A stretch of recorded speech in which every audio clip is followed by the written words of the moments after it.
नमो अर्हन्ताणं नमो सिद्धाणं नमो आयर्याणं नमो उवज्झायाणं नमो लोये सव्यसाहुणम्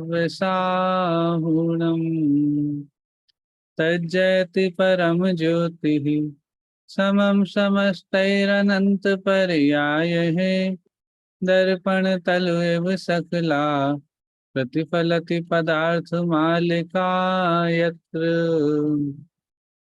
त्रैकालिक पर्याय सहित जो सकल पदार्थ समूह अहो दर्पण तलवत झलके जिसमें परम ज्योति जयवंत रहो।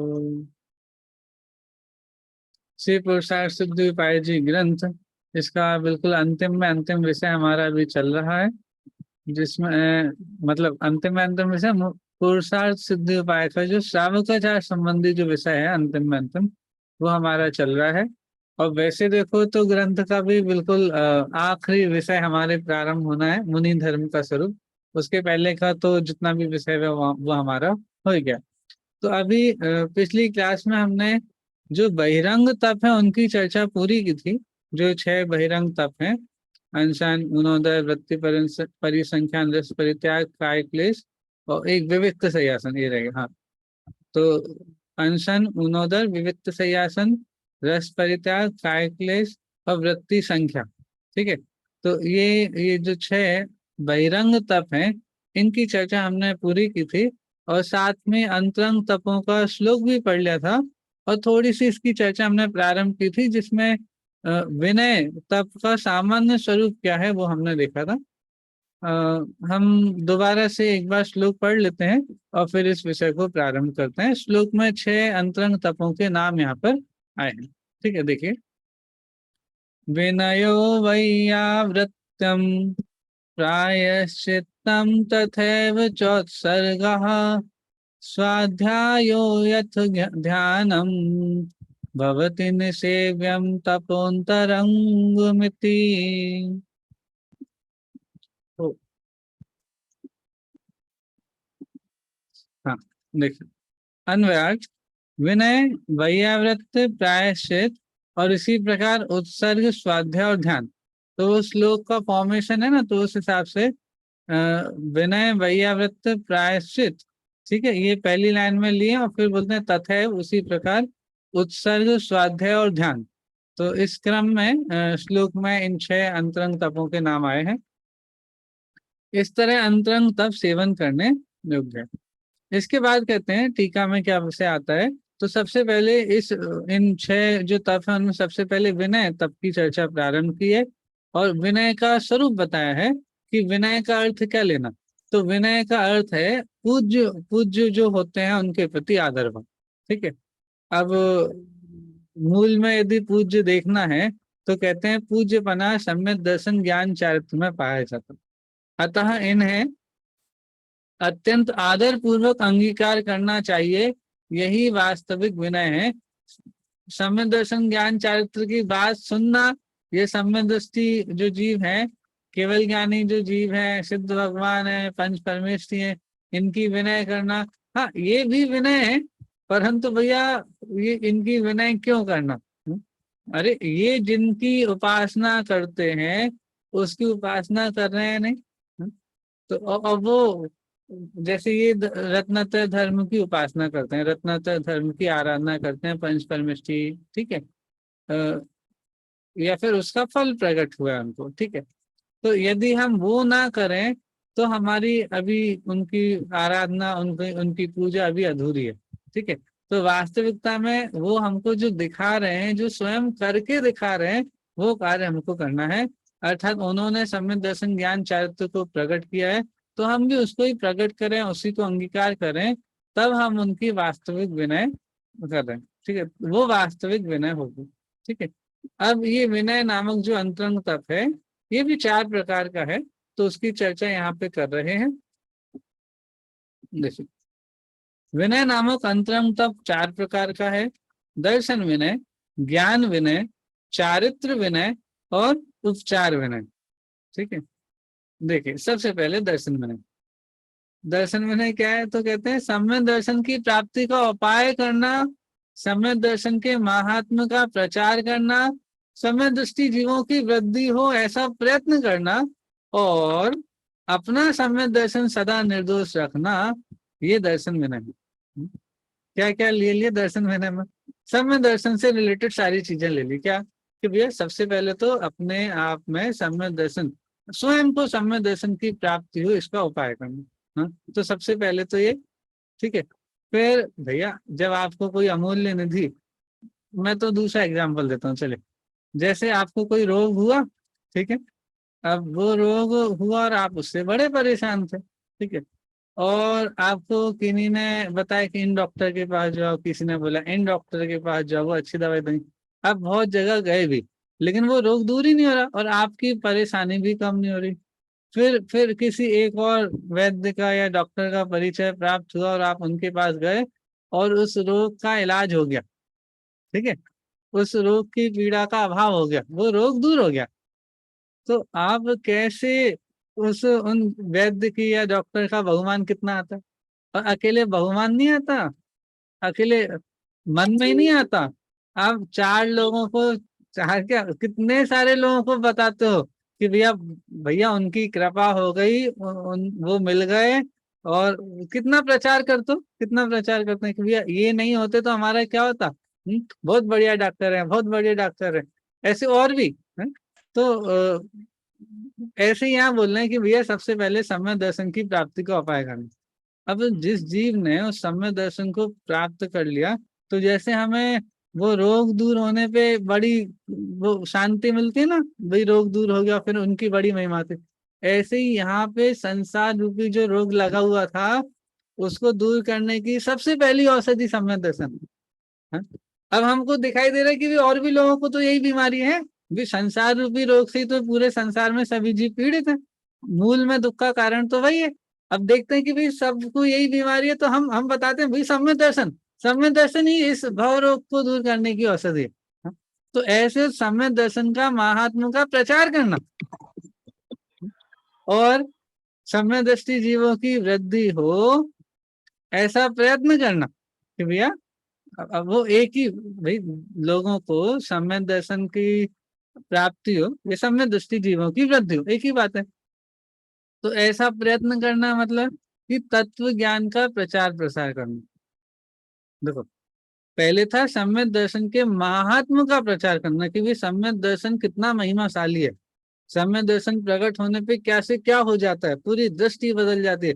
तो वो तो सम्यक दर्शन की पूरी ब्रांड इमेज बन गई, मतलब सम्यक दर्शन की महिमा गाई जा रही। अब जो इसमें बोला सम्यक दृष्टि जीवों की वृद्धि हो ऐसा प्रयत्न करना, तो सम्यक दर्शन जिस कारण से प्रकट होता है ऐसे तत्व ज्ञान का प्रचार प्रसार करना। ठीक है, दोनों में अब वो सब दर्शन विनय में ही आएगा, लेकिन फिर भी तो हम उसका वो थोड़ा अंतर थोड़ा सा स्थापित कर सकते हैं बस। ठीक है, और अपना सम्यक दर्शन सदा निर्दोष रखना, ये दर्शन विनय। अब देखो विनय तो अंतरंग तप है, लेकिन भैया आपने इतनी सारी जो बातें कही इसमें तो प्रचार प्रसार करना ये सब तो बाहर दिखाई देगा ना, लेकिन ये तो अंतरंग तप है। ये तो अंतरंग तप है। हाँ, जो अंतरंग में विशुद्धि हो रही है जिसके कारण से सारे परिणाम भी होंगे, ठीक है, इनका व्यवहारिक स्वरूप भी बताया जा रहा है, लेकिन मूल में तो अंतरंग में विशुद्धि की वृद्धि होना, वितराग भाव की वृद्धि होना, मूल में विनय तब भी वही है। जो अंदर में बहुमान आ रहा है, बहुमान के कारण से उसको और निर्दोष रखने की भावना हो रही है, उसमें किसी भी प्रकार से मतलब वो उस वितराग भाव की वृद्धि हो रही है जो अंतरंग में, मूल में तब वो है। ठीक है, और और उसके साथ साथ में क्या क्या चीजें होती हैं वो हम और डिटेल जब विस्तार करते हैं तो उन सारी चीजों का वर्णन हम करते हैं। ठीक है, तो इस तरह से दर्शन विनय में इतनी सारी बात ली। सम्यक दर्शन की प्राप्ति का उपाय करना, सम्यक दर्शन के महात्म का प्रचार करना, सम्यक दृष्टि जीवों की वृद्धि हो ऐसा प्रयत्न करना, तथा अपना सम्यक दर्शन सदा निर्दोष रखना, इसको दर्शन विनय में लिया। ठीक, अब ज्ञान विनय। तो ज्ञान विनय में भी उसी प्रकार से देखिए, ज्ञान की प्राप्ति करना, ज्ञान का प्रचार करना, स्वाध्यायशाला विद्यालय खुलवाना, विनय सहित शास्त्र बांटना देना, शास्त्र का वांचन करना, ठीक है, ये सभी ज्ञान विनय। तो ज्ञान से रिलेटेड, ठीक है, सम्यक ज्ञान से रिलेटेड उसको प्रकट करना, उसकी महिमा दूसरों को हो उस प्रकार के प्रयत्न करना। तो उन प्रयत्नों में स्वाध्यायशाला, विद्यालय, ठीक है, वो खुलवाना आदि विनय, मतलब जिनसे भी ज्ञान की आराधना स्वयं भी करें और दूसरों को भी हो, उस प्रकार के प्रयत्न करना, ठीक है। तो वो सारा यहाँ पे ले। इसके बाद है चारित्र्य विनय। चारित्र्य विनय में क्या लेते हैं? चारित्र्य प्राप्त करना और चारित्र्य का उपदेश देना इत्यादि, ठीक है। तो ये सभी चारित्र्य विनय में आएंगे। चारित्र्य स्वयं प्राप्त करना, चारित्र्य का उपदेश देना, ये भी चारित्र्य विनय में। मतलब आप ऐसी अनुकूलताएं बनाएं जिससे लोग भी चारित्र्य को अपने जीवन में अपना सकें। हम कर सकते हैं इसमें भी थोड़ा बहुत प्रयत्न अपने मतलब अपनी भूमिका के अनुसार। तो वो सभी भी चारित्र्य विनय में आएगा, ठीक है। अभी दर्शन विनय, ज्ञान विनय, चारित्र्य विनय में किसी व्यक्ति की विनय नहीं आई थी। मतलब सम्यक दृष्टि की, सम्यक ज्ञानी की, धर्मात्माओं की, श्रावक मुनिराजों की विनय, वो दर्शन विनय, ज्ञान विनय, चारित्र्य विनय में नहीं है। ये तो जैसे हम बोलते हैं ना, जैन दर्शन में गुणों की मुख्यता है, गुणों की पूजा है, ठीक है। और इसका मतलब ये नहीं व्यक्ति की पूजा नहीं, व्यक्ति भी है, लेकिन गुणों की मुख्यता से ही व्यक्ति की मुख्यता आती है। मतलब क्या होता है कि गुण कभी भी निराधार तो होंगे नहीं, वो गुण किसी ना किसी में पाए जाते हैं। तो जैसे सर्वज्ञता, वितरागता, वितरागता, सर्वज्ञता जिनमें पाए जाए वो हमारे देव है। तो भाई हमने गुणों से पहचान तो की, ठीक है, लक्षण भी गुणों से बनाए, लेकिन वो जो लक्षण है वो किसी ना किसी में पाया जाएगा ना, किसी व्यक्ति में। तो जैसे महावीर भगवान, उनमें भी वितरागपना, सर्वज्ञपना पाया जाता है, इसीलिए हम उनकी भी पूजा करते हैं। तो व्यक्ति की भी पूजा हुई ना, लेकिन उसमें मूल किसे रखा था? कि गुणों को। अब ऐसे ही यहाँ देखो कि दर्शन में 4 प्रकार की विनय में 3 तो गुण हो गए, रत्नत्रय जो धर्म है, धर्म हो गए, गुण हो गए, उनको ले लिया, दर्शन विनय, ज्ञान विनय, चारित्र्य विनय। लेकिन साथ में ये भी कह रहे हैं कि भाई जिनमें पाई जाती हैं सम्यक दर्शन, सम्यक ज्ञान, सम्यक चित्त, उनकी भी विनय, हाँ? तो वो उपचार विनय में है। देखो नाम, देखो उस चौथी विनय का नाम भी उपचार विनय है। तो भैया हमें तो धर्म की ही विनय करनी है, रत्नत्रय धर्म की विनय करना, लेकिन वो भी तो किसी में पाया जाएगा। तो जिनमें पाया जाएगा तो उनमें रत्नत्रय धर्म पाए जाने से उनकी भी विनय, ऐसा, ठीक है। देखिए उपचार विनय, रत्नत्रय अर्थात सम्यक दर्शन, ज्ञान, चारित्र के धारक धर्मात्माओं की तथा अन्य धर्मात्मा बंधुओं की शारीरिक विनय करना। देखो धर्मात्माओं की भी विनय करना, मतलब जो धर्म के धारक, मतलब उनके आत्मा की एक तरफ से, ठीक है। और भी उनकी शारीरिक विनय भी करना, उनके प्रति बहुमान प्रकट करना, आदि आदि, ठीक है। जैसे क्या बता रहे हैं, देखो उनके आने पर उठकर खड़े हो जाना, उनको नमस्कार करना, हाथ जोड़ना, चरण स्पर्श करना, आदि, यह सब उपचार विनय है। अब देखो ये जो विनय के जो 4 भेद किए हैं, इससे कितना सुंदर संदेश हमको मिलता है कि भैया हम कहीं उपचार विनय में ही ना रह जाएं। क्योंकि यदि बाकी 3 विनय नहीं हुई तो 3 के बिना उपचार विनय भी सच्ची नहीं होगी।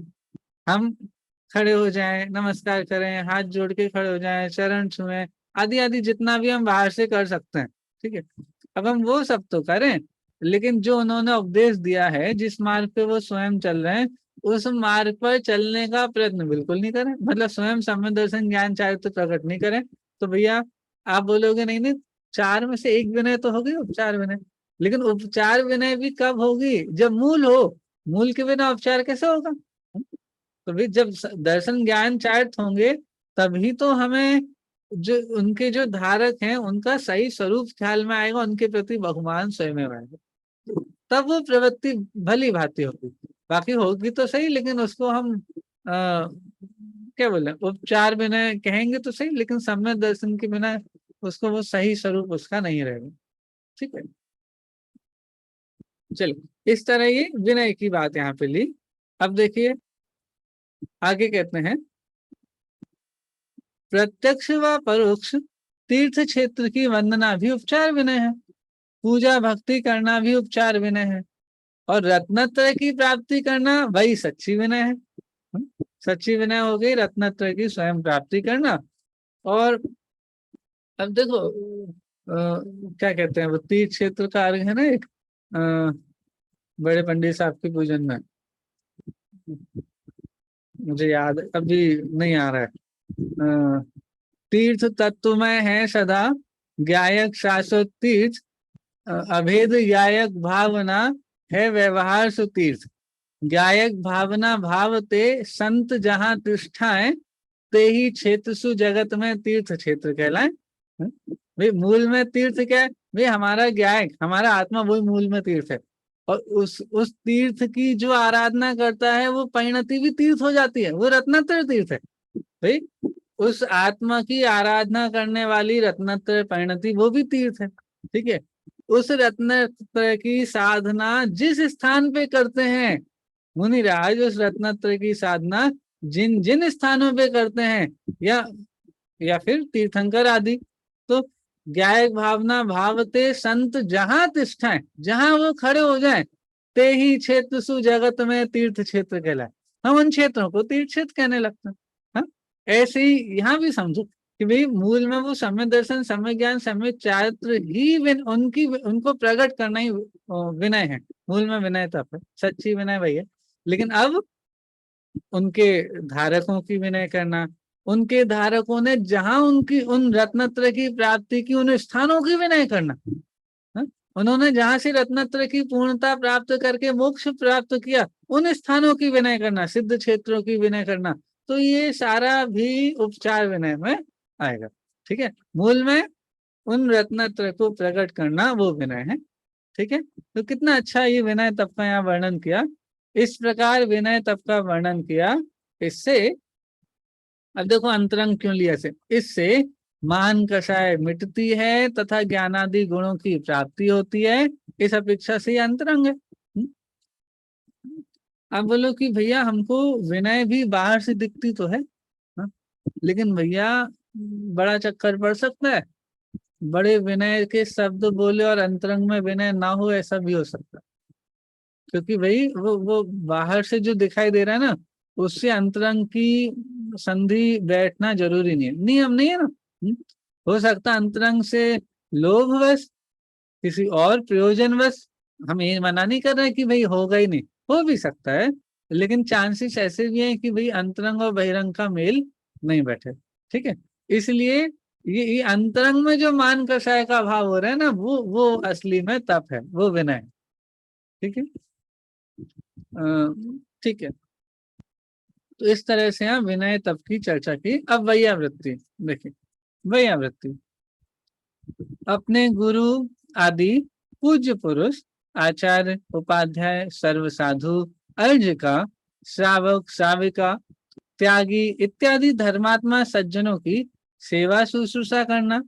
ठीक है, कभी किसी व्रतधारी को कोई रोग हो जाए तो शुद्ध प्राशुक औषधि द्वारा उनका रोग दूर करना, और जंगलों में वसति का कुटी आदि बनवाना।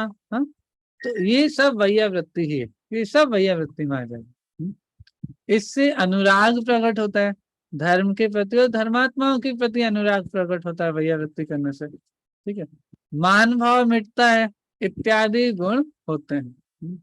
आपको ख्याल है वो अतिथि समविभाग व्रत, अतिथि समविभाग व्रत, वहां भी एक वैयावृत्ति भी आया ना, जो हमारे 7 सील है, 7 सील, 4 शिक्षा व्रत और 3 गुण व्रत, उसमें भी वैयावृत्ति आया था। ठीक है,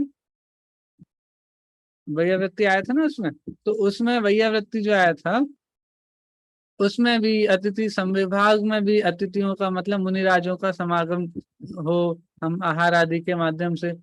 तो अब देखो इसमें क्या होता है कि इसके माध्यम से उनकी निकटता से हमारी मान कषाय आदि तो कम होती है, जो अनुराग प्रकट होता है, उन जैसा बनने की भावना प्रकट होती है, उन जैसा संयम देखते हैं, उनकी साधना को देखते हैं, तो अंतरंग में वो विशुद्धि और बढ़ती जाती है। उनकी मुद्रा को देख करके ऐसा लगता है कि भैया प्रकट करने योग्य तो यही है, जीवन जीने योग्य तो ऐसा ही जीवन जीने योग्य है। तो वो उसको प्रकट करने की जो भावना हो रही है, और कषायों की शक्ति का अभाव हो रहा है, इस मार्ग में आगे बढ़ने का उत्साह बढ़ रहा है, तो वो सभी अंतरंग में ही चल रहा है। वो अंतरंग तप है, जिससे धीरे धीरे कषायों की कमी होती जा रही, कषाय शक्ति का अभाव होता है। हाँ? इस अपेक्षा से उसको वैयावृत्ति को भी अंतरंग तप में लिया है। ठीक है, इनका बहिरंग स्वरूप भी आप देख सकते हो। तो कल हमने देखा था परसों कि पंडित टोडरमल जी कहते हैं कि इनका जो बहिरंग स्वरूप होगा वो बहिरंग तप ही समझना, उसको बहिरंग तप ही समझना। जैसे बहिरंग तपों में जो बहिरंग स्वरूप दिखाई देता है, ठीक है, ऐसी अंतरंग तपों का भी थोड़ा बहिरंग स्वरूप आपको दिखाई देगा, लेकिन वो अंतरंग तप नहीं है। अंतरंग में जो विशुद्धि बढ़ रही है, वितराग भाव की वृद्धि हो रही है, उसको ही अंतरंग तप समझना। ठीक है, चलिए तीसरा है प्रायश्चित। तीसरा तप है प्रायश्चित। प्रायश्चित क्या होता है, देखें, प्रमाद से जो कुछ दोष लगा हो उसको अपने गुरु के सामने प्रकट करना, उसकी आज्ञा प्रमाण उस दोष को स्वीकार करके भविष्य में पुनः उसे न करने की प्रतिज्ञा करना तथा उनके द्वारा आदेशित दंड को स्वीकार करके तदनुरूप आचरण करना प्रायश्चित अंतरंग तप है। इससे व्रत चारित्र की शुद्धि होती है, परिणामों की शल्य मिटती है तथा मान आदि कषाएं घटती। तो क्या कह रहे हैं, प्रायश्चित में क्या लिया कि भैया प्रायश्चित में व्रतों के पालन में, धर्म के पालन में, प्रमाद के कारण से मोह मोह का जितना उदय हो, उस औदयिक परिणाम जितने प्रकट होते हैं, तो उसमें प्रमाद के कारण से जो भी दोष लग जाते हैं उनको बिल्कुल मतलब बिना किसी छुपाने के भाव से सीधा अपने गुरु के सामने प्रकट कर देना।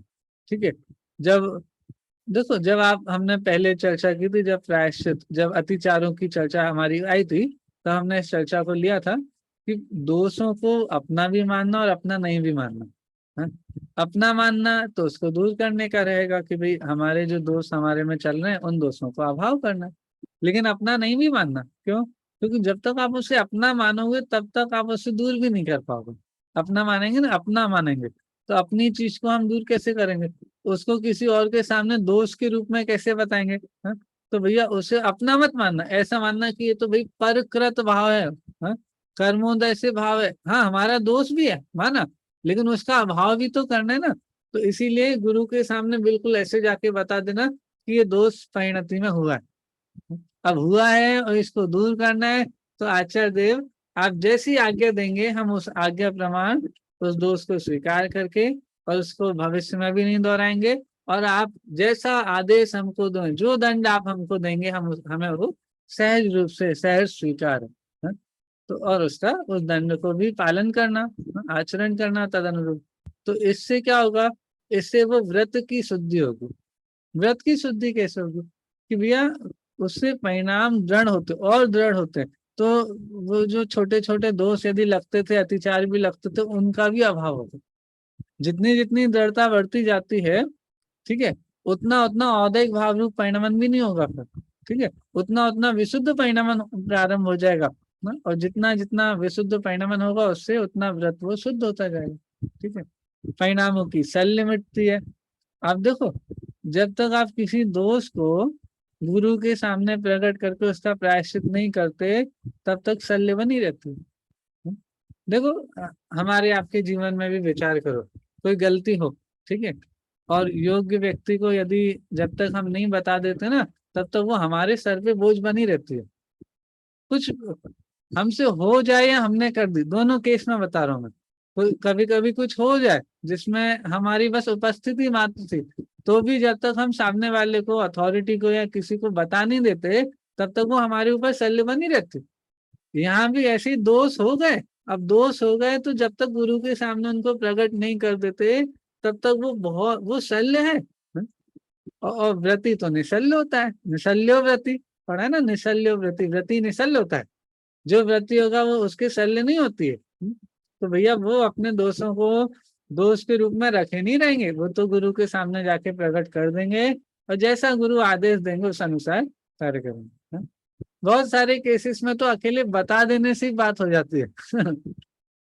बहुत सारे केसेस में बहुत सारे दोष ऐसे ही होते हैं जिनको गुरु के सामने जाके प्रकट करो तो गुरु उसके लिए ठीक है इतना बोल देते हैं बस। बहुत सारे केसेस, कुछ केसेस ऐसे भी होते हैं जब गुरु उसमें कुछ योग के प्रायश्चित के द्वारा दंड विधान आदि भी जो रहता हो। अब दंड विधान का मतलब ऐसा मत समझना जो हमने दंड का मतलब जनरली समझ रखा है। दंड शिष्य को नहीं दिया जा रहा है, दंड दोषों के लिए है। अब ये भी जब हम दोनों को अलग अलग देखेंगे ना, औदैहिक भावों को अलग, पारिणामिक भाव को अलग, हाँ, जीव का जो जीव जो जो इसका मोक्ष मार्ग चल रहा है, हाँ, जो जो वास्तविकता में जीव का रत्नत्रय चल रहा है, दंड वहां नहीं दी जा रहा है, दंड तो दोषों को दिया जा रहा है। हम अपने अंदर देखो, जीव तत्व यहाँ दिखा है, फिर एक अजीव तत्व भी शरीर है, वो अजीव तत्व है, आश्रवबंध तत्व भी है, ठीक है, संवर निद्रा तत्व भी है। मोक्ष अभी प्रकट नहीं हो, लेकिन मोक्ष तत्व का हमको श्रद्धा है। अब देखो, संवर निद्रा तत्व को दंड नहीं दिया जाता, आश्रवबंध तत्व के लिए दंड विधान है, और जीव तत्व को भी दंड नहीं दिया जा रहा, आश्रवबंध के लिए दंड है। हाँ? अब देखो, इतना उस सम्य दृष्टि जीव को भली भांति श्रद्धान है, इसलिए हम भले दंड दंड को देख के डर जाएं, लेकिन भैया मुझे सम्य दृष्टियां उसको कोई शल्य नहीं होती, वो तो गुरु ने, आचार्य देव ने जैसा कहा वैसा वो सहज रूप से उसको पालन करते हैं, बिना किसी, उनको नहीं आती भाई इतना बड़ा दंड दे दिया, ऐसा कैसा दंड दे दिया, नहीं, उनको कुछ नहीं होता, ये बस। और एक बात ये भी है ना कि जैसे हमने देखा, जैसे आर्मी ले लो या किसी भी चीज पे अपना प्रैक्टिकल में भी देख लो कि अगर कोई चीज की गलती का मतलब दंड मिलता है या कुछ भी, तो आप फिर दोबारा उस गलती को दोहराते नहीं हो और आप उस चीज में मतलब एकदम वो हो जाते हो। और अदरवाइज नहीं तो ढीलास आती रहती है और फिर धीरे धीरे आपका मतलब अनाचार बढ़ता रहता है जो भी तो उस चीज। अरे ये कितना अच्छा पॉइंट बोला कि भाई जैसे यदि एक बार गलती पे दंड मिल जाए तो फिर वो गलती होती नहीं है। मतलब आप आपको जैसे क्या होता है, स्कूल में असाइनमेंट वगैरह मिले, ठीक है, हमने असाइनमेंट करे, अब टीचर ने किसी एक चीज पे सर्कल कर दिया कि ये गलत है, अब हम जब दोबारा लिखते हैं तो हमें अपने आप ही वो स्ट्राइक कर जाता है कि नहीं नहीं ये तो गलती थी, ऐसा नहीं करना है। तो ऐसे ही प्रायश्चित में भी यही होता है, दंड विधान के माध्यम से भी दोषों का अभाव किया जाता है। इसीलिए तो लिखा, कितना अच्छा वाक्य था, इससे व्रत चारित्र की शुद्धि होती है। हाँ? दंड दंड आदि प्रायश्चित आदि ये व्रतों को शुद्ध करते हैं। अतिचार आदि पड़े थे ना, तो अतिचारों के भी प्रायश्चित आदि होते हैं, तो प्रायश्चित से क्या होगा कि भैया वो व्रत व्रत शुद्ध होंगे, ठीक है। और सबसे अच्छा तो ये है, सबसे अच्छा पॉइंट कि भाई परिणामों की शल्य मिटती है। भाई हमारे जो संकल्प विकल्प चलते रहते हैं ना, उनका अभाव होता है।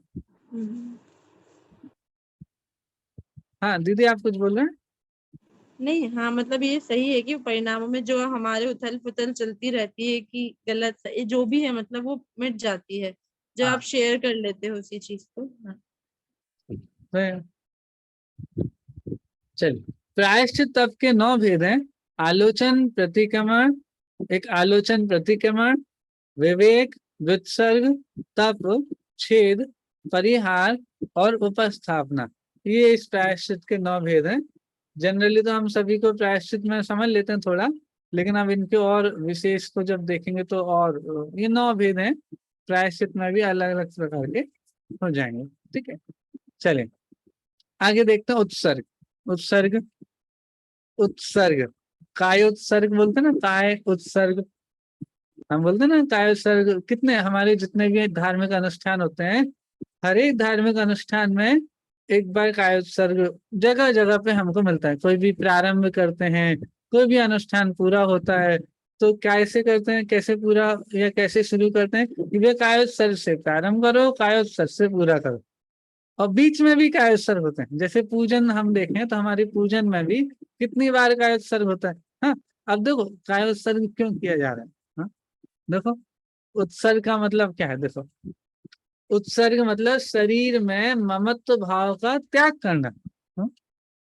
अंतरंग परिग्रह इत्यादि कषायों का त्याग करना, संसार की वस्तु को अपना नहीं मानना इत्यादि, अहंकार ममकार का त्याग करना। शरीर में अहम बुद्धि, पर द्रव्यों में ममत्व की बुद्धि, हाँ? अपने जो विभाव हैं उनमें अहम बुद्धि, ठीक है, ये जो भी होंगी इन सब में जो अहंकार ममकार होगा, इसका नाम है मतलब ये हमारे परिग्रह हो गए, ठीक है, अहंकार ममकार। पर द्रव्य बहिरंग परिग्रह हो गए, और उनमें जो पर द्रव्य में ये परद्रव्य के आश्रित होने वाले जितने भी परिणाम है वो अंतरंग परिग्रह होगा। ठीक है, देखो भले ही आपका परिणाम है, अंतरंग परिग्रह आपका परिणाम है, लेकिन उसे भी परिग्रह का, क्यों? क्योंकि ये सारे के सारे परिणाम परद्रव्य के आश्रय से होते हैं। मिथ्यात्व, क्रोध, मान, माया, लोभ, नौ कषाय, ये जितने भी अंतरंग परिग्रह के भेद हैं, ये सभी कैसे होते हैं कि भैया परद्रव्य के आश्रय से ही तो होते हैं, इसलिए ये भी परिग्रह। तो अब इन सभी का त्याग करना, शरीर में ममत्व भाव का, ये सभी, तो इसका त्याग करना। किसी को अपना मानना कि ये है वही मैं हूं, अथवा किसी को ऐसा मानना कि ये मेरा है मैं इसका हूं। इस प्रकार अहंकार और ममकार बुद्धि का स्व सन्मुखता रूप भेद ज्ञान के द्वारा त्याग करना उत्सर्ग नामक अंतरंगता। क्या स्वरूप है उत्सर्ग का? कि भैया काया में, शरीर में और शरीर के संबंध में या परद्रव्य के आश्रय से होने वाले जितने परिणाम हैं, उन सभी में अहंकार का, ममकार का त्याग करना। मूल में ये उत्सर्ग है। अभी हम लोग क्या है कि ये बार बार नहीं कर पाते हैं। बाकी कितना अच्छा है कि भाई भेद ज्ञान से ही, भेद ज्ञान हो गया, उत्सर्ग मतलब भेद ज्ञान, एक तरह से देखो तो भेद ज्ञान। ठीक है, तो जो भी अनुष्ठान करो भेद ज्ञान से प्रारंभ करो, जो भी अनुष्ठान पूरा करे कायोत्सर्ग करो, फिर से कायोत्सर्ग करो। मुनिराज आहार लेने के पहले भी, आहार लेने के बाद भी, और भी कितनी, हर एक क्रिया में, हर एक क्रिया में स्वाध्याय प्रारंभ कर रहे हो कायोत्सर्ग से करो, स्वाध्याय पूरा हुआ कायोत्सर्ग करो, और कितने ही अनुष्ठान, सारे के सारे अनुष्ठानों में कायोत्सर्ग। उत्सर्ग, उत्सर्ग मतलब भैया अहंकार ममकार का त्याग करो, न शरीर में अहंकार करना, और ना ही ये जो परिणाम आपके चल रहे हैं ना, शुभाशुभ परिणाम, इनमें भी अहंकार ममकार मत करना। हाँ, और जिससे बिल्कुल ये अहंकार ममकार के परिणाम नहीं रहे, इन सब का अभाव रहे, भेद ज्ञान बना रहे। हाँ, तो उसके लिए ये हर जगह उत्सर्ग की बात हुई। ये अंतरंग तप है। ये देखो, जो हम संवर निर्जरा कहते हैं ना, संवर निर्जरा, तो वो संवर निर्जरा, निर्जरा तप से होती है, तपसा निर्जरा। और ये मूल में यदि इनको पहचाने तो जो तत्व ज्ञान के परिणाम, तत्व ज्ञान का जो अभ्यास चल रहा है ना, मूल में उससे ही संवर निर्जरा होती है। ठीक है, अब उसके बहिरंग में या व्यवहारिक रूप हम बहुत सारे देख सकते हैं। ठीक है, अब इसी को संयम बोलो, पंचेंद्रिय जय बोलो, तप बोलो, तप में भी इतने सारे भेद हम देख रहे हैं। मूल में देखेंगे तो क्या है कि भी तत्व ज्ञान के, तत्व विचार के अभ्यास से, तत्व ज्ञान के अभ्यास जितना चल रहा है उससे ये सारे कार्य हो रहे हैं। तत्व ज्ञान का अभ्यास मतलब जैसे अभी उत्सर्ग देखा, तो उत्सर्ग में क्या बात है कि भैया अभी हम सातों तत्वों का विचार कर लेते हैं इसमें कि भाई मैं तो जीव हूँ। ठीक है, ये जितना भी शरीर है वो अजीब है, बाहर की जितनी सामग्री है वो अजीब है, ये मैं नहीं हूँ, इसमें मैं कैसे अहंकार ममकार करूं। और इसी प्रकार से जो शुभाशुभ परिणाम चल रहे हैं ये भी मैं नहीं हूँ, ये भी आश्रव बंध तत्व है। तो ऐसे तत्व विचार चल रहा है।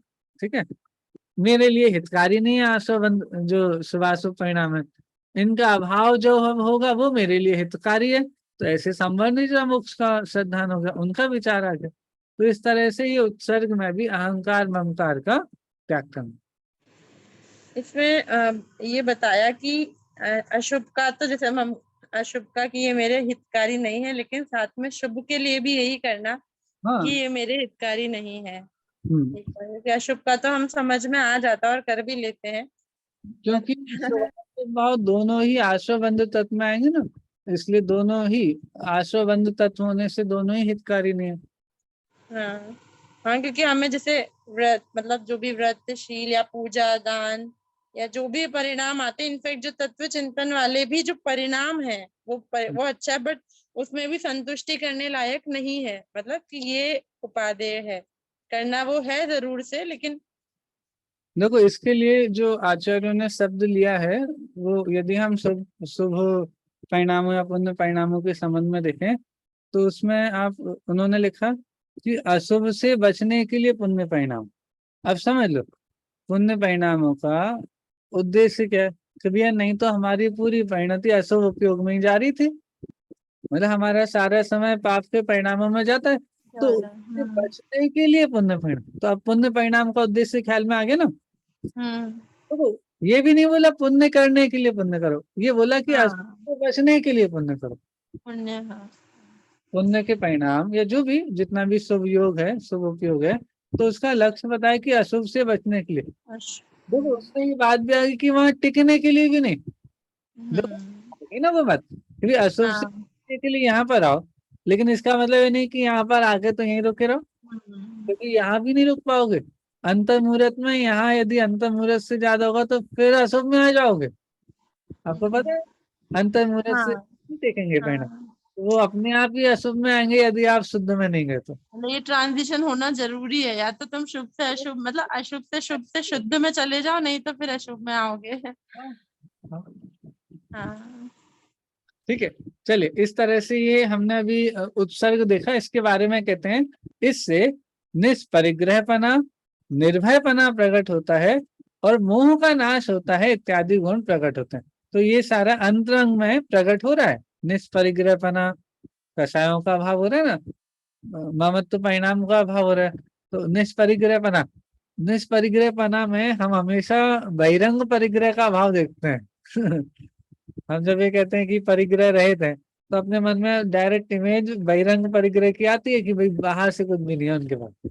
हम वो विचार ही नहीं करते हैं परिग्रह से रहते हैं, मतलब भैया कषायों से, मिथ्यात्व से रहते हैं, इसलिए निष्परिग्रह वो हम भूल ही जाते हैं। हमको तो अकेले बहिरंग परिग्रह ही परिग्रह लगता है। हाँ? तो भैया निष्परिग्रहपना मतलब दोनों अंतरंग बहिरंग परिग्रह से रहित होते हैं, निर्भयपना प्रकट होता है, मोह का नाश होता है इत्यादि गुण प्रकट होता है। ठीक है। सर यहाँ निर्भयपना से क्या अर्थ लेना है? निर्भयपना मतलब निशंकपना प्रकट होता है।